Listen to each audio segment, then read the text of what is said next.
It feels like we need a hero now more than ever. I believe that Nausicaa, the heroine from Nausicaa of the Valley of the Wind, is exactly the kind of hero that we need. She's a strong but compassionate female hero that doesn't feel like just another woman mashed into the same hero role that we've seen a dozen men play. Finally, someone has made a hero that's actually compelling. This movie is everything that I love in a hero. It captures the mythological role of hero and applies it directly to modern issues, and issues that still face us today. But I don't understand. Who could have polluted the entire Earth? Me either. Nausicaa is truly a hero that can inspire something great in all of us. So let's talk about Nausicaa, and what it means when I say that Nausicaa could save the world. And let's talk about how she differs from other modern heroes that we've seen so much of in recent years. Point 1. Mother Earth. Nausicaa isn't just a great female hero because she's a tough girl who beats up her enemies and saves the world. And she is all of those things, but she's also more than that. Nausicaa is the embodiment of the divine feminine. Because of her absence of a mother figure, Nausicaa is forced into the role of Great Mother for the kingdom herself. The Great Mother is the feminine side of the archetypal Great Father. The Great Father is Odin from Thor and Norse mythology. The negative side of that is Darth Vader from Star Wars. He provides order and he's a guiding hand. He is a representation of culture or society. Functionally, the Great Father is the wall, dividing order from chaos. He's also the tyrannical father, creating arbitrary rules and imposing his will on his children. He's the tyrannical king in society that doesn't allow for freedom. He's aging and he's in need of saving by his children. The Great Mother is Mother Nature. She's the Virgin Mary and the Wicked Witch. She's the creator of life, the compassionate caregiver, and the defender of her children. She is the fulfiller of all the promises of life to her children as well. She is also the destructive force, the bringer of chaos. She promises endlessly, but threatens absolutely. She is the creator of humanity, but the certainty of the explosion of our sun. Nausicaa is a traditional hero. The fundamental difference between Nausicaa and other heroes is that Nausicaa lies on the feminine side. Rather than being the successor of the Great Father, Nausicaa is the successor and the embodiment of the Great Mother. As I reference the divine feminine and the divine masculine throughout this video, it's important to keep in mind that this is not necessarily a reference to the sex of the characters. Every human embodies traits of both the divine masculine and the divine feminine. It is by no means the case that a male hero cannot take on the role of the successor to the Great Mother and embody the divine feminine, nor is it the case that a woman can't take on the role of a masculine hero. In fact, that brings me directly into my point. In modern stories in which we've seen female heroes, they tend to take on the masculine hero role. And it isn't a problem that a woman is in this role. What is the problem is by the time a woman got there, we'd already seen it played 100 times by 100 different men. So it ends up feeling kind of tired and forced when you put a woman there and make the same movie you've already made. Nausicaa, on the other hand, takes on the feminine role. She's still a badass fighter, but she draws a connection with Mother Nature. Her compassion towards humanity and towards animal life is her greatest strength. It is what guides her and what motivates her to take on the great challenges that she's facing. This is what allows Nausicaa to act as a bridge between humanity and nature, and metaphorically, a bridge between chaos and order. This role of a woman in an archetypally feminine hero serves two purposes. It can motivate people to act out the hero in their own lives by giving a role model to people, especially young girls. And I think that it can bridge the gap between right and left by stopping the forcing of women into hero roles that we've seen 100 times and just making compelling heroes in new fashions that we haven't seen that everybody can connect with. 2. The poison jungle. This is the primary problem facing the world in Nausicaa of the Valley of the Wind. It is a representation of chaos, or the absolute unknown. It is the place in which all danger lurks, but it is also the place you must search to find what you most need. This is represented right from the start, when Nausicaa finds the full Ohm shell in the jungle, and then is forced to save Yupa from the Ohm. As the film progresses, we come to learn more about how the forest came to be. It evolved as a way for the forest to combat pollution, and the insects evolved as its protector. It destroys only the land that is riddled with the pollution it has learned to use to feed its wildlife. The plants only remain toxic when feeding off of the polluted soil. This is something that's learned directly because of Nausicaa's compassionate action towards the toxic jungle. She draws water from deep beneath the earth and grows plants from the toxic jungle in search of a cure for her father's illness. In this act, Nausicaa searches the chaotic darkness, the absolute unknown, in search for answers, and she finds them. Perhaps they weren't the answers that she wanted, yet they were answers nonetheless. And when you search the chaos in your own disarrayed life, you will almost never find the answers that you wanted to find. It is the role of the hero to accept the answer anyway, to accept the truth for what they know it to be. Nausicaa learns from the chaos that it's humans' fault that the forest was polluted. It's humans' fault that the toxic jungle came into being in the first place. And with this knowledge, it becomes Nausicaa's responsibility to convince humanity that they must live in harmony with the forest again. 3.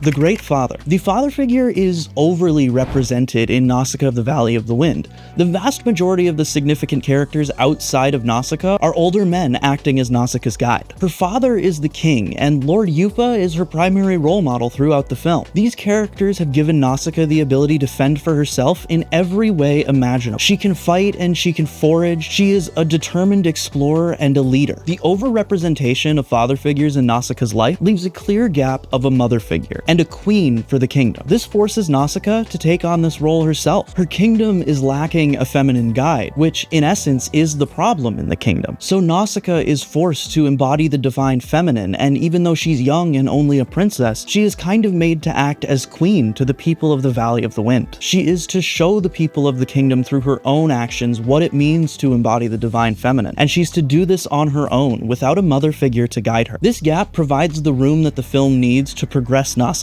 character. The societies that have managed to remain are the societies that hold on to these masculine traits, the societies that have managed to maintain order and maintain culture with the ever-encroaching toxic jungle, the embodiment of chaos, on its way. It is, however, this overabundance of masculine traits that has led all of the societies to the brink of death. Because of their treatment of the toxic jungle as simply an enemy rather than an approach from a place of compassion, the toxic jungle has only continued to spread. It is Nausicaa who acts as the bridge for masculine society into the chaos of the toxic jungle. She is the one who shows them that it can be contended with in a different way. The character Obaba in the film provides a window to the mythology of the people of the valley. Along with being only one of 3 prominent female characters that you see in the film, Obaba is blind, which is a common trait in characters that take on the shaman role. Being blind gives these characters a unique ability to see in different ways. Through introspection and examination of stories, Obaba is able to see what others around her are searching for. She is able to accept the outcome that is to come. Even in the face of wild uncertainty, Obaba sees the truth. She tells the audience and the characters in the film the stories of the olden times, like the story of the giant monster that I'll touch on in a moment, and she also tells the story of the man in blue. This man is to come back after 1,000 years of darkness. He's a man who wears blue and walks on golden hay. He is to come back and provide light and balance to the world once again. If you haven't figured it out by now and you haven't watched the movie, this man is Nausicaa. This provides a nice window into how a person might look to mythology for inspiration for their character. I think that it directly calls the audience to do what Nausicaa did and to embody the myth that tells you to save the world. Not that you have to fight off a stampede of giant roly-polies in order to save the world. What stories like this inspire us to do is to act the hero in our own lives. That's what stories like the Bible are supposed to do. Jesus is the archetype of the hero. Theoretically, the idea is that the image of Christ lives through the people, lives through the culture within our actions. This is why Christ washed the feet of sinners and fed the hungry and hung around with hookers and sinners. And in Nausicaa, this literally happens. Nausicaa lives out the mythology of her people, and it's not a requirement that she looks exactly like what they thought the hero might look like. What the story asks of you, and what all hero stories ask of you, is to act in your life like Nausicaa would act under the same circumstances. And in times like we're facing today, this message could not be more important. 5. The giant nukes. The giants, as the title of this section suggests, are pretty clear allegories for nuclear weapons. They also brought on the fiery despair and destruction that humanity faced 1,000 years prior to this story. Given the time this movie came out, this makes a lot of sense. This was near kind of the second height of the Cold War, right before things began to ramp down. But even today, nuclear weapons still pose a significant threat to society. This allegory is still worth listening to because we still have thousands of hydrogen bombs that are just ready to launch at any moment. This all sets up a pretty clear message about humanity's reliance on technology. It's seen as a perversion of nature's gift to use it to create massive weapons that the awesome force which once allowed human beings to rule the earth that could destroy the entirety of our natural world. The giant represents all of the folly of human beings, from our belief that our technology can save us from the destruction we're doing to nature, to the belief that we can speed natural processes along simply by willing it to speed up. This is why you see the giant melt, because it is rushed by the queen. 6. Self-sacrifice. Finally, we reach my last, and what I think is my most important point. Throughout the film, Nausicaa's worldview leads her to sacrifice her own well-being for the service of something greater. This, while being all heroes' destiny, is taken a step further in Nausicaa, and it's even more important. This is yet another integration of the divine feminine in Nausicaa's story. As an embodiment of the feminine, it is a requirement that you are self-sacrificing. The female in all species sacrifice themselves to propagate our young, and especially in humans. For most of human life, and still today, it is extremely dangerous to have children. Women are faced with the fact from the very beginning that a sacrifice for the future is a requirement of their life if they are to propagate. And Nausicaa shows, without any children, a willingness to sacrifice in order to propagate the future. It is in this show of bravery that Nausicaa is truly an inspiration, and if there's one thing that you could take away from this, is that some things are worth sacrificing yourself for. For most of us average people, the thing worth sacrificing ourselves for is our own children. But for some people, for people who we look to as the heroes of society, their belief system is what they sacrifice themselves for. For Nausicaa, it is her belief that the Ohm are worth saving that drives her to self-sacrifice. What this means in regards to you saving the world is that if you value the truth, and I don't just mean the empirical truth, I mean the truth that you know deep within yourself is true. Things that you know so deeply that they are worth dying to protect. I believe that one of these truths that our society was built on is that the pursuit of life, liberty, and happiness belongs to everyone. It is not something that a government is allowed to give you and take away. Not the US government, not any government. This is a right that belongs to humanity itself. And oftentimes for things like these, so long as you are willing to die for it, you won't have to. But you do have to be willing to. The truth is something you know when you hear, and you know even more when you speak it. It's something that strengthens you to put out into the world. It almost calls to you.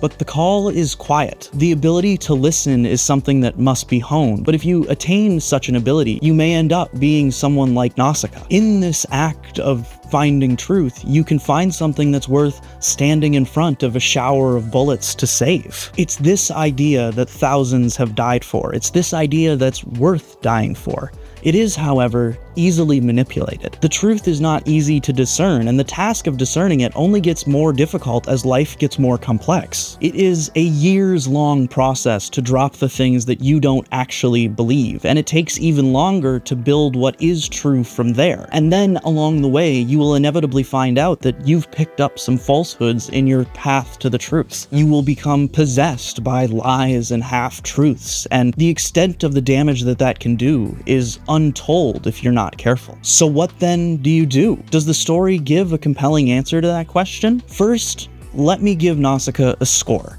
and then we'll get into the answer to this question and try to tie this video together. Starting with the plot, if the earlier portions of this video haven't made it clear, I think the plot of this movie is brilliant. I absolutely love it. I have a really difficult time thinking of any downsides. It's so well paced. It's a piece of art, absolutely. So the plot gets a 10 out of 10. The writing in this movie is for the most part very good. There are a few places where the delivery of some lines feels a little extra, I guess you would say, but I think that this is more of a genre thing than it is a flaw in the writing or even the acting, so I can't dock the movie for that. However, what I can dock the movie for is the kind of ridiculous use of self-narration and expository dialogue where Nausicaa is speaking to no one but herself. Early in the movie, Nausicaa is talking to herself throughout, and she's saying things that make zero sense to say to yourself. It's hard to believe these spores could kill me.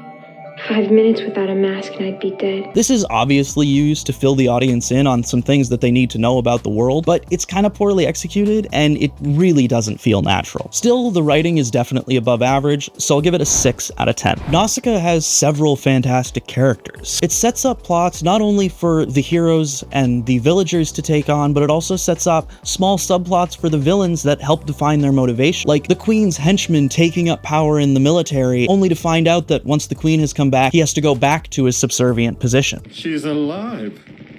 That dream didn't last long. It has a lot of great characters. My only complaint is that I think Lord Yupa could have had a little more important role in the plot of the film. So the characters get an 8 out of 10. The cinematography in Nausicaa is very interesting. I think on its own, it would probably get a 7 out of 10. But when you consider that every frame in this movie is hand-drawn, I have to upgrade it to an 8 out of 10.